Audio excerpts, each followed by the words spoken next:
नमस्ते, मैं तीरथ राज अटल कुछ नई जानकारियों के साथ आपके सामने उपस्थित हुआ हूँ। दोस्तों, एक राष्ट्रीय स्तर के स्वास्थ्य रक्षा अभियान में मैं एक कार्यकर्ता हूँ।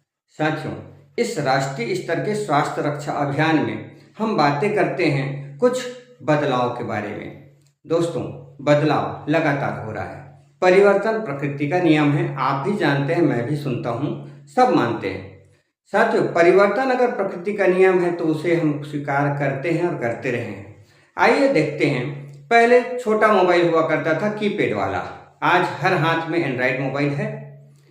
पहले रेडियो से काम चलता था, सुन के काम चलता था, आज हर घर में टीवी है।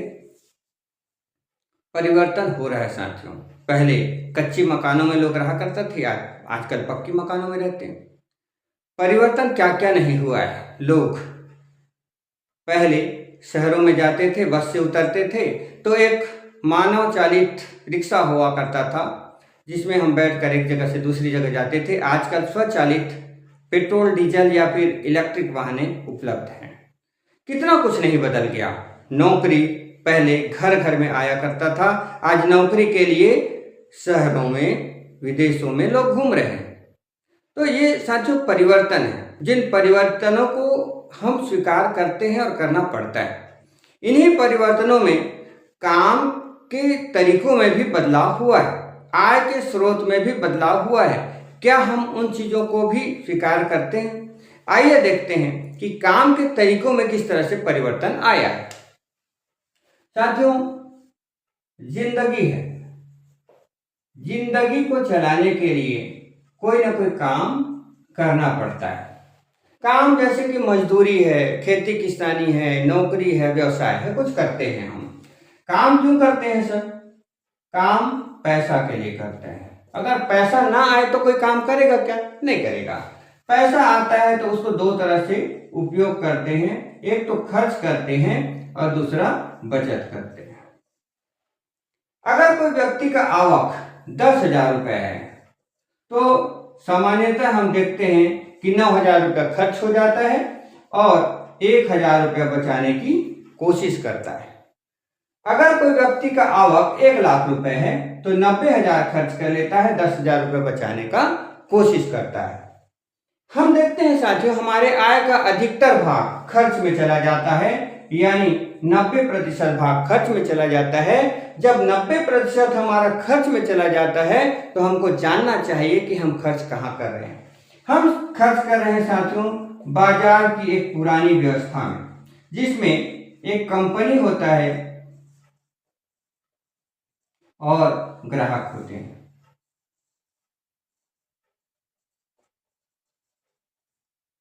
कंपनी में कोई भी सामान बनता है, ग्राहक तक डायरेक्ट नहीं आता, ना ही ग्राहक खरीदने के लिए कंपनी को जाता है। साथियों, ग्राहक एक चिल्हर के दुकान पर खरीदता है, रिटेलर के पास खरीदता है। रिटेलर सामान नहीं बनाता लेकिन पैसा कमाता है। रिटेलर सेमी होलसेलर से लाता है, सेमी होलसेलर होलसेलर से लाता है, होलसेलर स्टॉकिस्ट से लाता है, स्टॉकिस्ट एजेंसी से लाता है, और इस तरह से सामान हम तक पहुंच जाता है। क्या लगता है साथियों, ये जो बिचौलिए हैं बीच में, जिन्होंने सामान कंपनी से निकालकर हम तक पहुंचाया, मुफ्त में काम करते होंगे? बिल्कुल नहीं। ये अपना अपना परसेंटेज लेते हैं इस तरह से। अब कोई सामान नया बनता है, वो हमको पता कैसे चलता है? हमको पता चलता है विज्ञापन से।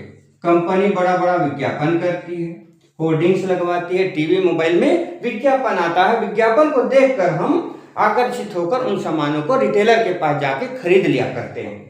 साथियों, क्या लगता है विज्ञापन मुफ्त में होता है? नहीं, वो भी पैसा लेता है।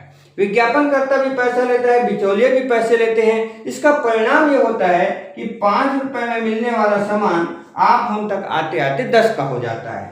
50 में मिलने वाला सामान आप हम तक आते आते 100 का हो जाता है।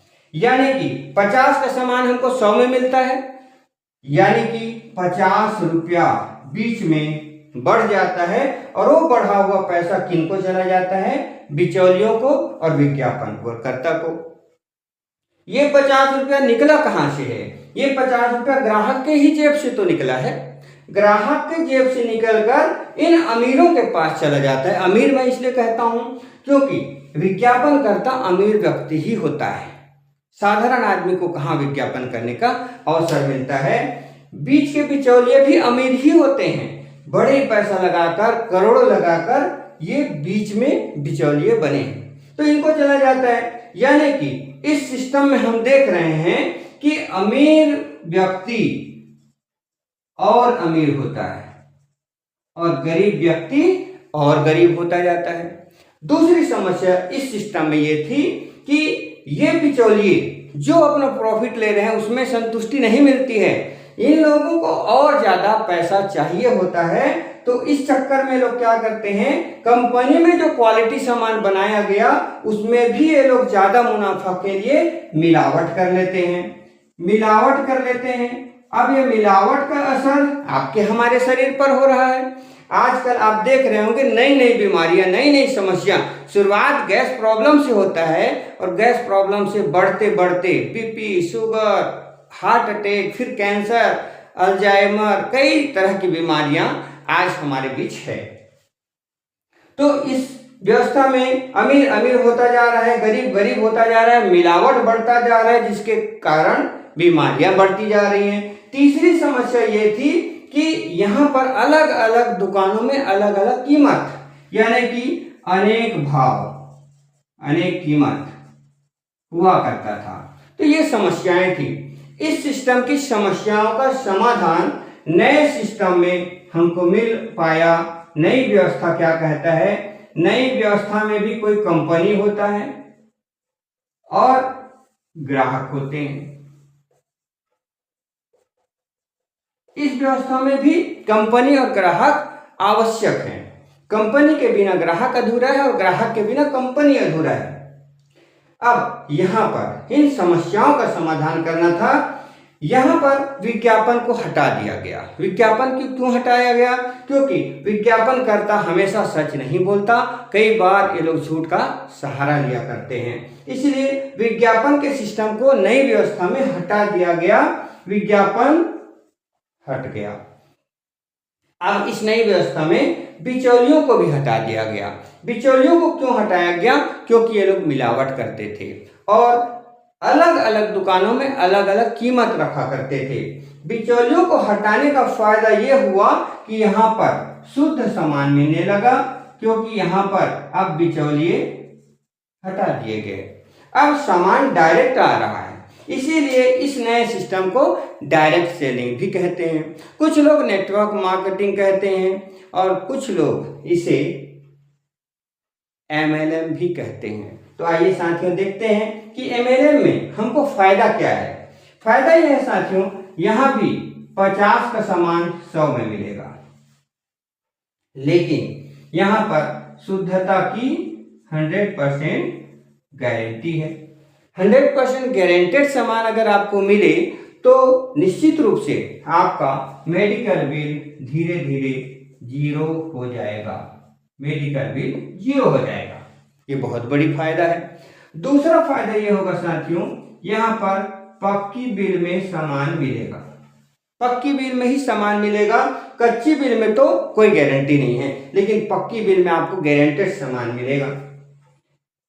तीसरा फायदा 30 दिन का मनी बैक गारंटी।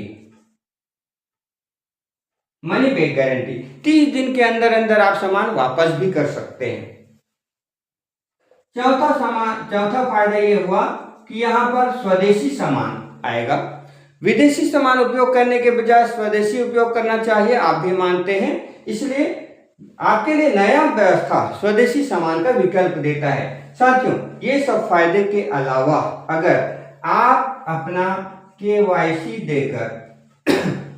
देकर एक डिस्काउंट आईडी अगर बनवा लेते हैं, जिसमें Aadhaar card, bank passbook, photo, mobile number वगैरह कुछ कुछ देना होता है, ऐसा अगर आप कर लेते हैं तो आपको डिस्काउंट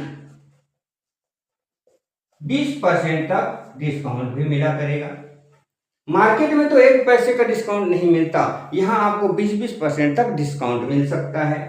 छठवां चीज, यहाँ पर परफॉर्मेंस बोनस मिलता है। परफॉर्मेंस बोनस 22% तक। परफॉर्मेंस बोनस क्या है? यहाँ पर विज्ञापन के रूप में जाना जाता था। विज्ञापनकर्ता को पैसा मिलता है, लेकिन वो अमीर लोग होते हैं। इस नई व्यवस्था में ग्राहक जो कि गरीब होता है वो परफॉर्म करके 22% तक कमीशन ले सकता है। अब ये कमीशन आ कहाँ से रहा है साथियों? 50 का सामान, यहाँ भी 100 रुपया। यहाँ पर जो 50 रुपया का डिफरेंस बचता है उसका 5% तो ये एजेंसी है उसको दे दिया जाता है, जिसके माध्यम से हमको सामान मिलता है। बाकी के 45% पर आम आदमी, ग्राहक का, गरीब व्यक्ति का अधिकार देता है। अगली बात, यहाँ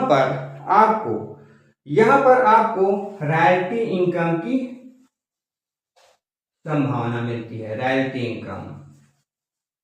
इनकम क्या चीज है? रॉयल्टी इनकम अभी तक लेखक, गायक और वैज्ञानिकों को मिला करता था। ये लोग एक बार अगर पुस्तक लिखे हैं, एक बार अगर गाना गाए हैं, एक बार किसी वैज्ञानिक ने कोई नया चीज बनाया है तो उनके नाम पे पेटेंट हो जाता है, उनके नाम पे कॉपीराइट एक्ट लग जाता है और उनको जीवन भर पैसा आता है। उनके जाने के बाद उनके बच्चों को और कई पीढ़ियों तक पैसा जाता रहता है। तो बताइए साथियों, क्या हम आज की तारीख में लेखक बन सकते हैं? क्या हम आज की तारीख में गायक या वैज्ञानिक बन सकते हैं? मुश्किल है। लेकिन एक विकल्प और है रॉयल्टी इनकम का, वो है साथियों आरसीएम। आरसीएम में करना क्या है? आरसीएम में आपको दुकान ही तो बदलना है। आप इस दुकान को बदलकर इस दुकान में आते हैं, नए सिस्टम में आ जाते हैं तो आपको इतने सारे फायदे आपको मिलने लगते हैं। साथियों, दुकान बदलने से जब इतना सा फायदा हो सकता है तो क्यों ना बदले हम सामान। कभी मैं भी आप ही की तरह पीछे बैठकर यही बातें सुन रहा था। मैंने सोचा कि अगर दुकान बदलने से फायदा हो सकता है तो मैं दुकान बदलूंगा। मैंने दुकान बदलने का फैसला किया और ये सारे फायदे मुझे मिलने लगे। आज मेरे परिवार में कोई भी व्यक्ति पिछले 4 साल से बीमार नहीं पड़ रहा है। क्या कम बड़ी उपलब्धि है। इसके अलावा डिस्काउंट और वगैरह वगैरह, फ्री सामान 12 से 17% तक फ्री सामान भी मिलता है। तो इस तरह का हम दुकान बदल कर जिंदगी बदल सकते हैं साथियों।